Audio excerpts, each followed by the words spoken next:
Welcome back. Right, now this is going to be a little continuation of Project Triumph. The next thing with the Triumph is going to be the suspension. This is the next thing. It's not really going to be a project because this is it. It's a one-off part. I want to change the suspension. The suspension on the Scrambler and the Bonneville models is very much dog pie. It's not really that brilliant. It's oversprung, it's underdamped, tends to be a bit bouncy and not very forgiving. If you're over an off-road situation or a rippled road or something a little bit heavily potholed, this thing tends to get a little bit out of shape and squirrely when you're on bends, and that can be improved upon. It really can, and not for much money. So I'm going to show you what we've bought, what we're going to bolt on today, and a quick cover a few points on how to when you start getting involved with the structural side of your bike, the suspension, chassis and that sort of thing. Some very important tips. Okay, stick around, stay tuned. Let's see what's in the box. What's in the box? What's in the box? Okay. You're going to stop on again. A pretty head. Now, this is what I'm going to do with the Scrambler today. We're going to change the rear shocks for something that I think is a bit lovely. I saw these online and I just had to have them. I'll show you a bit more of that in a minute. And the first thing I thought to myself when I unwrapped this packaging was, oh my god. In relation to what I paid for them, I cannot believe it. That's what we've got. We're going to put a pair of these piggyback shocks on today. I'm going to go into a little bit of detail as we're bolting them on as to why we go for piggyback shocks. Piggyback shock means this section here. This is a gas canister. It's a canister of sealed pressurized gas that's ducted through into the cylinder inside, and that effectively acts as part spring. So you've got this spring and this spring, and the two of them work together. Gas is progressive, so you get a fantastic shock absorption. You get a fantastic spring rate. It rises as it gets compressed, so as the spring gets pushed in, it gets harder and harder and harder. It resists more and more, so it pushes you. You don't get springs bottoming out. And also, the greatest thing in the world, these are all alloy. There's no steel bits apart from the fasteners in there, and they're all machine made. This guy makes them. They're manufactured by a guy in the northeast of England. Just a company. Where's the paperwork? Here it is. These are made by Tech Shock, TEC. You may have seen them, you may not. techbikeparts.com, so you can just look them up and see what they're about. And what they do is make parts in an engineering manner for your Triumph and for various other bikes too. Also your classic Triumphs as well. So if you're into your old 60s Triumphs, it does parts for those too. We've got everything from full stainless steel exhaust systems they make.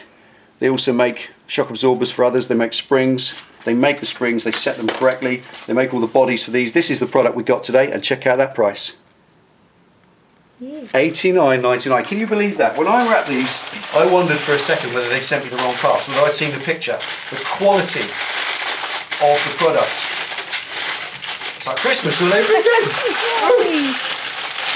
The quality of these units, in my personal opinion, is far and away from a price tag of just under £90. It truly is. If you hadn't bought Öhlins shocks, you'd pay for something that looks like that with the gold anodizing and the Öhlins badge. Even the basic cooking version is going to be £350 to £400, and you can pay four-figure sums of money for the fancy pants ones. And this is a Triumph Scrambler. Let's keep it in perspective. The reason I only wanted something simple and didn't get it, I've got something better. Go on. Because you are simple. Yeah, I knew that was coming.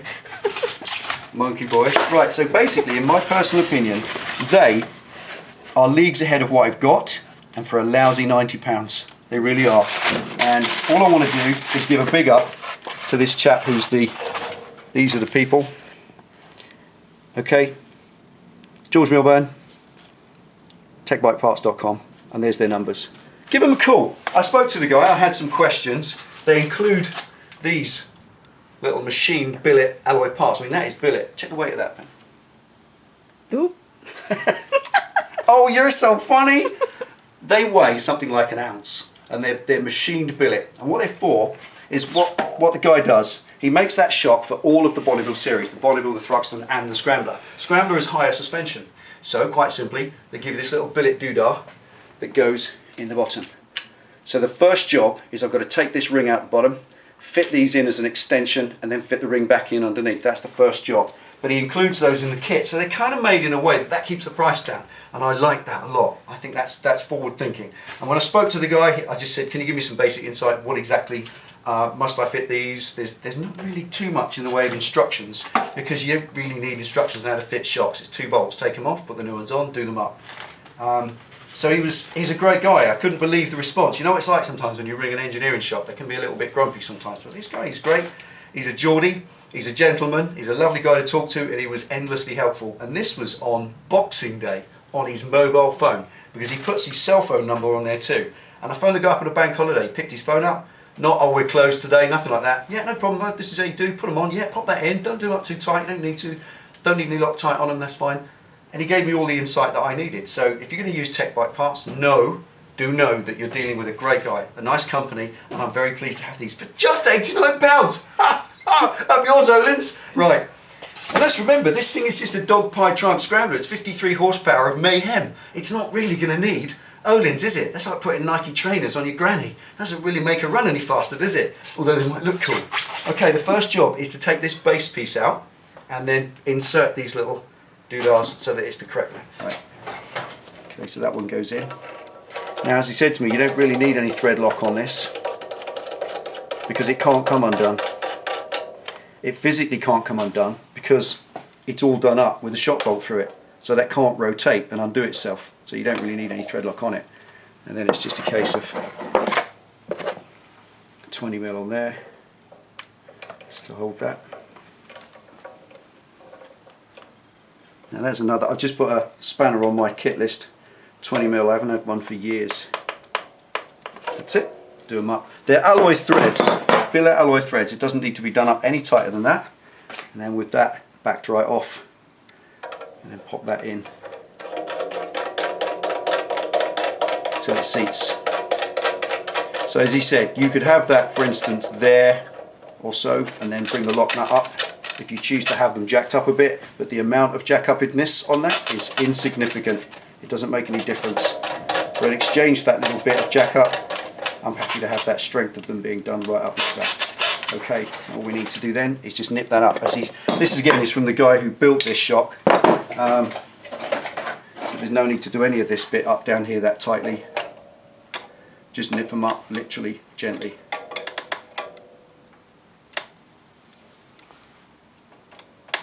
That's it, that's all it needs. Job done. And remember, when, like all shocks, that rotates in its body. That rotates like that by hand as the ram inside just rotates quite correctly. So there we are, that's that one, ready to bolt on. Let's get the other one ready.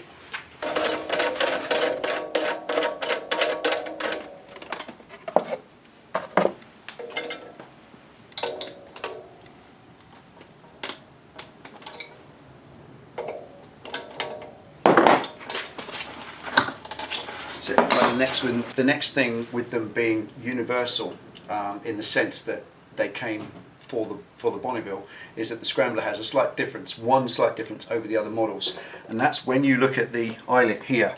They have a 12mm hole through the eyelet, and obviously on the Scrambler, I don't know whether it's done because the bike gets a bit more of a pounding, but they come with a 14mm hole, which is one of these. Now these are also hard plastic, and these are rubber. So what the guy said is for the Scrambler, he includes these silicone rubber things along with your adjusting shock. So you get a little bag like that, and there's 4 of these. Now these are quite simply eyelets to go in the bottom as opposed to those. So the next job is to drift these out, which is quite simple, and then take out the plastic collets and put these ones in.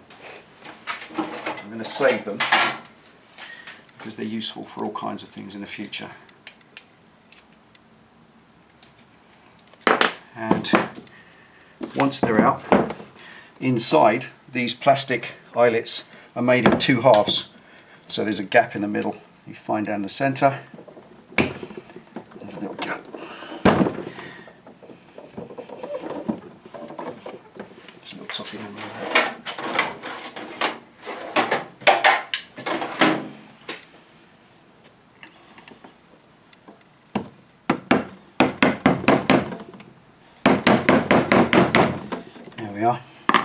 Just break the seal on it, and then they come out quite nicely.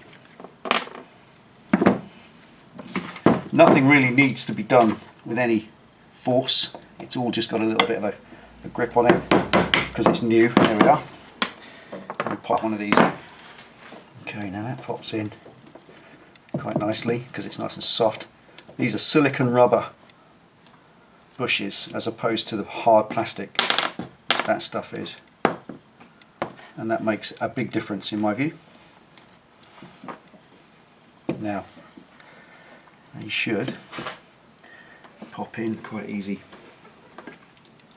Now I don't like to use grease or lube on these because it stays in them. I like them to go in as naked as possible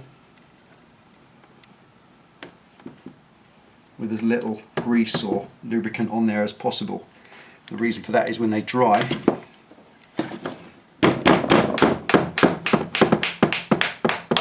there we are, and obviously the base of a wooden hammer is extremely soft and will take the fall.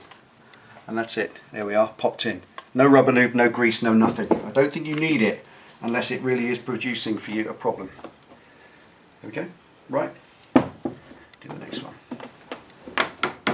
And again. Here we have Penny on hitting stick duty. Chipmunky boy. And believe me, boys and girls, she's good with a hitting stick. Yeah.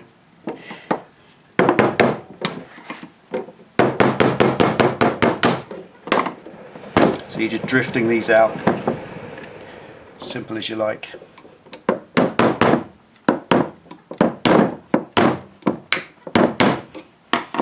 we are. Put that in dry. Now I know that I'm probably going to get flamed for not using professional red rubber lube, but hey, you've got to have something to comment on, haven't you? All the haters. They've got to have something to moan about. I just have a view that I like to use these fittings dry. If you need anything, you can just wet them with your finger like that. Just spit on them like you do, and that just makes it slippy enough to enter into the first little bit, and then it just taps in.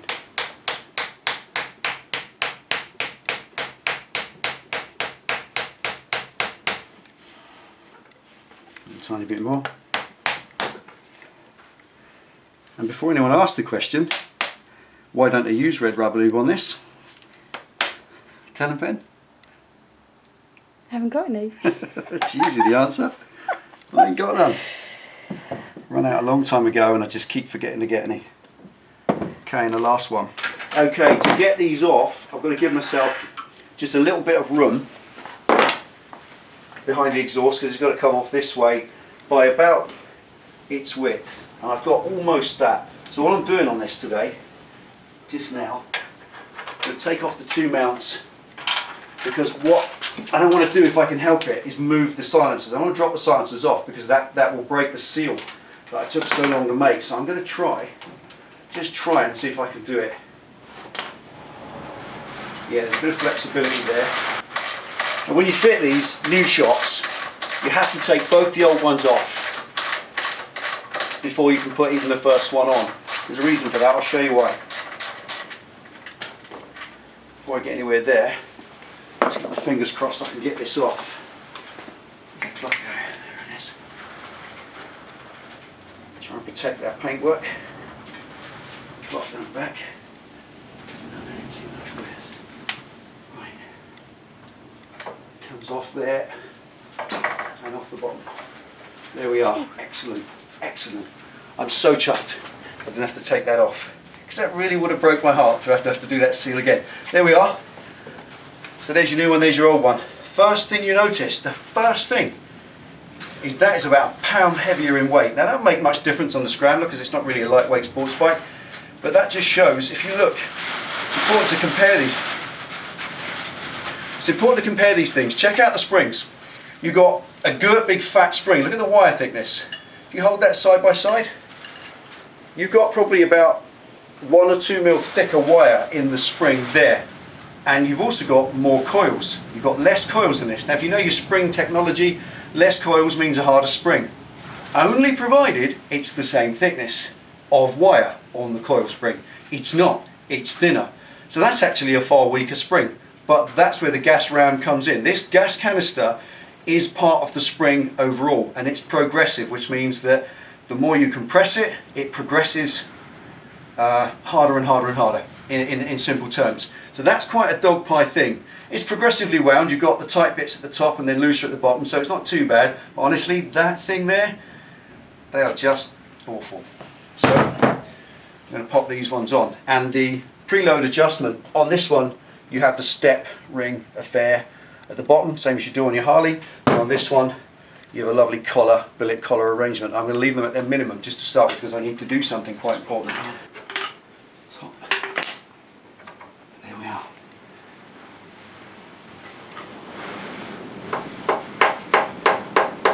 Okay, now a simple bolt in the top and bottom to hold them. And this is a treatment that we have to give the shop before we can use it. Like I said, it's been laid down, and the oil inside this area here has been laying down and not sitting in the valves properly, so there'll be air bubbles in the oil. So at this point, just put one on and drop the thing off the jack completely. Drop the jack right out of the way. Now the reason you do this with one, obviously you've got one shop fitted at the moment, and the idea is that we're using all of the weight of the bike, all of the weight of my fat ass. I'm going to press down on this, and I'm going to try and get it right down to its bump stops, to jiggle it up and down, to get that ram moved up and down lots of times and settle all the air bubbles to the top so that the damping portion of the oil is solid. And all you do is whack it down to its bump stop. Naturally, you can't do this with both shocks fitted unless you weigh as much as a house, and then you probably wouldn't have a Triumph Scrambler. So with one shock fitted, you haven't got to faff around doing both. So we can do this one, take this one off, put the other one on, and then bump them both up, stand them up right in between so they're ready for fitting. So we give this about 10 hits against the bump stop.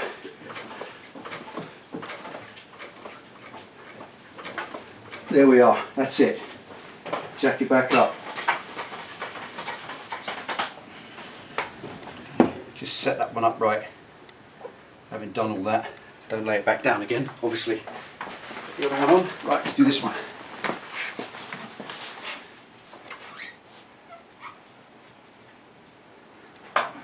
Okay, 10.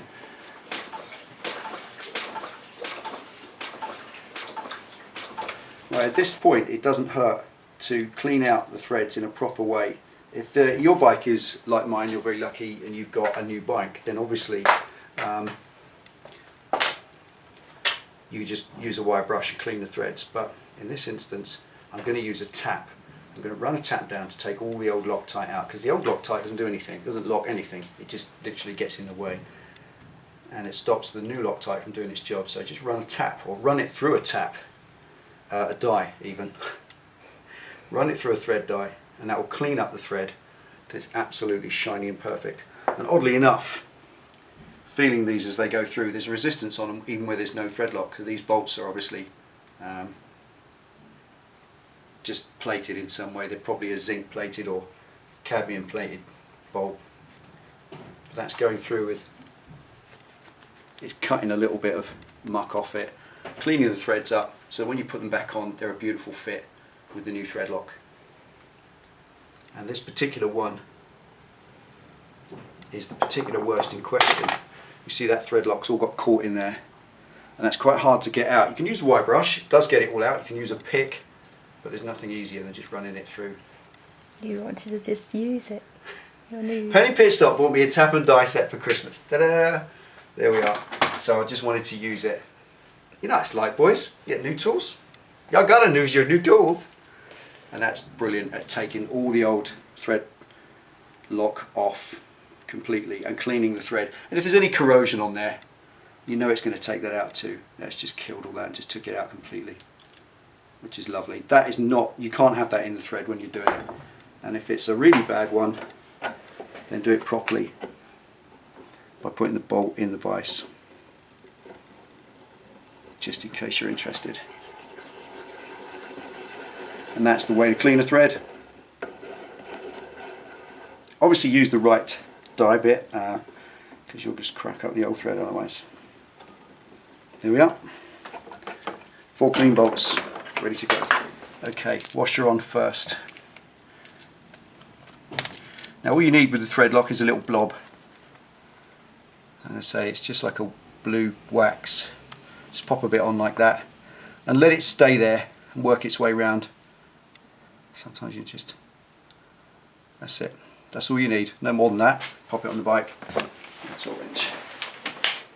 Okay. So when you put in any thread lock bolt, put it all the way home, torque it up, and that's it. Because once that's out of the tube, it starts to set. And once it's on the thread, it needs to go straight in and be torqued up. Now these, the torque setting on these is 28 Newton meters. You saw they're quite small bolts. They don't actually hold the shock on. Well, they hold it onto its peg, but they're not actually responsible for it taking any weight. So 20 Newton meters is this value on this side. It's the metric value as opposed to the old imperial pounds feet. Newton meters 28, there's 20. 25 is in the middle. And then we go up. 28 would be between 25 and 30, so we'll go up to roughly 20 foot-pounds. So that's where we are. That's 20 foot-pounds or 28 newtons. And all we do is pop it on, come round, and you're waiting for one click. That's it. Don't keep going. That's all it needs. Remember, that's only an 8mm bolt. Come on round. That's it. Honestly, that's it. There's an enormous temptation. But it will do it up even more. 28 soon becomes 29, becomes 30. And it's just stretching the bolt. That's the point. That's the problem. If you stretch the bolt, then obviously it's not going to keep it done up. You're better off getting it to that size and doing it, and then use some marker paint. I'll show you how to do that at the end. Right, let's poke the other one on and get it bolted in place. That's it. So we're a little bit jacked up on where we were, which is all good. We like jacked up. Jacked up is good. And there we are, ready to go. Looks like a nice bit of clearance in there as well. Let's get the bolts in. Thread look and maneuver.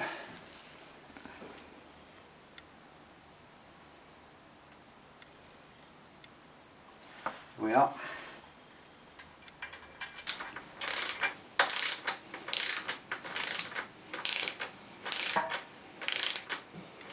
Okay, one click. That's it, done. And the bottom one.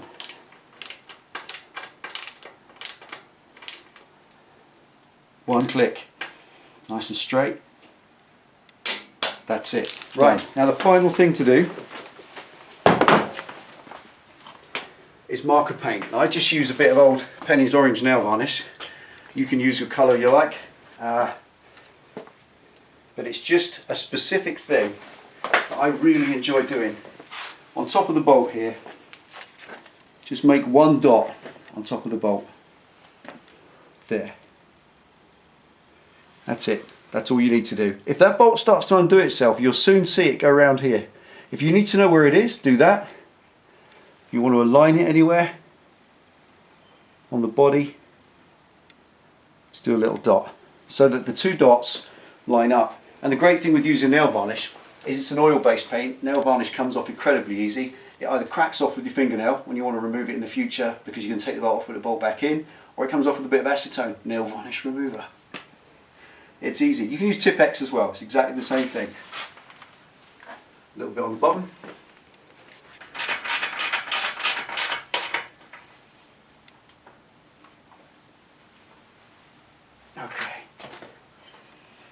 Right, just a quick one with the torque wrench. A very important thing when you finish the job. Take all of the pressure that you've wound into it to do the bolts up out and leave your torque wrench fully backed off. Otherwise the spring that's in there that tensions up and gives it that torque, it gets set in the new position. So whenever you finish with your torque wrench, undo it completely. Take all of the power off, all of the value out of it, and store it without any on it. Right, let's check it out. Okay, now comes to the adjustment. Now I've always believed, shall I say, never having your shot adjusted right off or fully wound in. In fact, I don't like anything at maximum, whether it be the volume button on my stereo or the suspension settings. Shouldn't really run anything at its maximum. I don't know why, I just don't like it. So these are off at their absolute minimum at the minute, and all I want to do is wind them in a little bit. I don't know what setting to have them on, but when you have this kind of tool, this is a C-spanner, If you ever seen one of these before, you should have one in your toolkit on your bike normally. You don't get one on the Triumph because the normal shocks are a different kind of adjustment. You get one of these with the TEC shocks. Now what I'm going to do with these, you have these two collars, and all you do is hook that into one of the bars, or the little notches there, and rotate the ring down. Now if you look in there close, man, you can see that? Yep. You've got about, I'd say, 3 inches of shining thread that you can adjust that down by to pre-compress that screw. And that's quite a lot, it really is. That's enough adjustment to carry anything you like, really. 2 heavy full weight people, plus a bit of luggage. Now, what's more important than anything isn't where you have it adjusted to, it's that they are adjusted equally. Both shocks must be adjusted to exactly the same preload. That's all we're doing here. We're preloading this spring to give it a little bit of extra power. I don't know what it's like yet because I haven't ridden it. I'm just going to go for a ride when it stops hailstoning outside, take this with me in my pocket and adjust it as I need to. But sitting on it in the garage, I don't really need to. It feels really tough as it is, and I quite like that. But for now, all I'm going to do, just as a measure, I've taken a thin screwdriver, I've done the other side.